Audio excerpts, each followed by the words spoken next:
Hi, Spots and Cheap Pops presents your moment in the Valley with, of course, yours truly, Silicon Steve Valli. We're talking about the world of professional wrestling. More specifically, we have our second edition of a punkless Collision. And folks, it's only been 2 weeks without CM Punk. And I don't want to ring the alarm bell and such. These last two episodes of Collision have been shit. They've been boring. They've been rampage. They've been a 2-hour rampage primetime on Saturday. No Jay White last night. Obviously no CM Punk. You did not have to watch this episode of Collision for anything last night. There were some good matches, but there's always going to be good wrestling on, folks. In-ring stuff is always going to be good, really, in both companies at this point. These guys are professional and the very best wrestlers in the world. They're going to have competent matches, typically. Unless you're CM Punk and then you're looking like a fucking child because you don't know how to do a GTS correctly, a buckshot lariat, and you trip over the ropes every 3 times. Sorry, I had to throw something at CM Punk a little bit because, let's be honest, he was about a 7 or an 8 in ring about 10 years ago. He's about a 5 now, at best. He's going to embarrass himself when he gets signed by WWE, unless he's working with somebody who can really go, because CM Punk only had good matches when it was a top guy in AEW the last couple of years. That's a fact.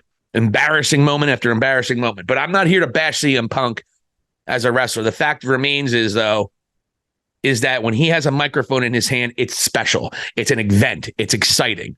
And CM Punk showing up every Saturday night was very important.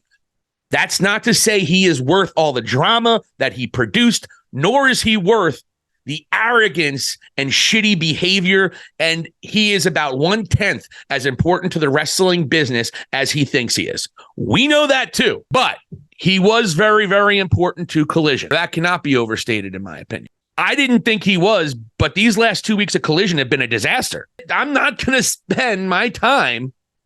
I mean, Collision was the best wrestling show on TV for 2.5 months almost. Now it's been the worst out of the 4.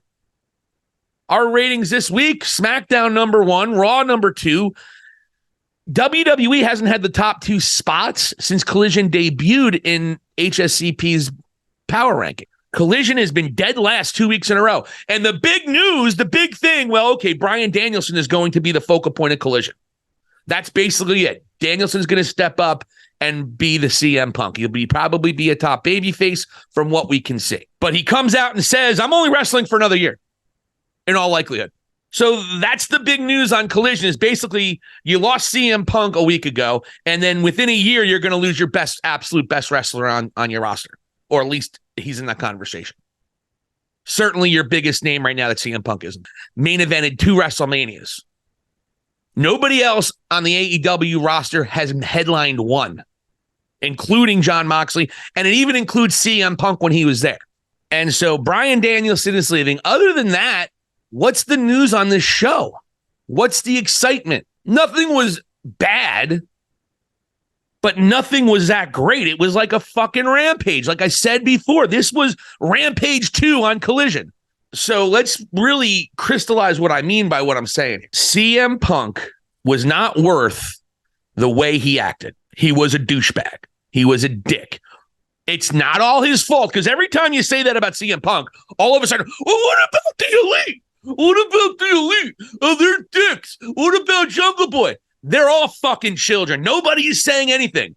But there was a direct fuck this company, screaming I quit, ripping off the logo in AEW every time he cut a promo. CM Punk wanted to get fired. He didn't want to be there. But that said, AEW has to continue booking Collision the way they were without CM Punk, not book it like Rampage, and that's exactly what we saw last night. The last week, I'm going to give them a pass. The announcement of CM Punk, everything going on with All In, All Out. This episode of Collision better not be the standard of what they're going to be putting on forward, because they're going to keep on drawing less than 500,000 people. I can't even wait to see the ratings. They're going to be under 400,000 again, I guarantee it. I mean, for fuck's sake, Pentel Zero and Samoa Joe is your main event? And I love both of them drastically. But you're telling me that wouldn't have been a main event on Rampage? You're telling me that wouldn't have been maybe a top of the hour spot on a normal show? But for some reason, Penta El Zero and Samoa Joe, that's an Impact main event. Tony Khan has got to figure this shit out. I know he's a Ring of Honor guy. I know he's an Impact guy. I know he loves great pro wrestling.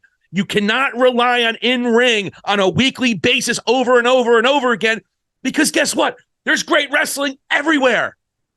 There's great wrestling everywhere at this point. It's about how you make the audience feel. It's about how you entertain the audience. And I know a lot of wrestling and AEW fans particularly are going to say, no, man, the wrestling's going to be great. Yes, the wrestling's got to be good to great. Yes. But we have to care about why they're fighting. And Collision gave me no reason for any of it. No MJF, no Adam Cole. Who are your stars last night? Bryan Danielson and Samoa Joe. End of list.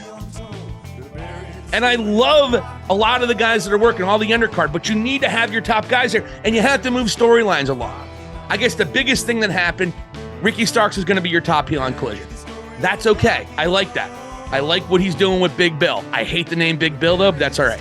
So I get they're building toward it, but you have to have more. You can have that moment with Bryan Danielson and Ricky Starks, and I thought that was a good segment, but you have to add something else to it. Jay White should be your top heel on that show. They don't have a top babyface. Bryan Danielson's your top babyface now, and is he really even a babyface? Because I'm fucking confused with the Blackpool Comic Club. Are you heels or are you good guys? I guess they're baby faces now is all of a sudden, but then again, you still have Cesaro and Eddie Kingston.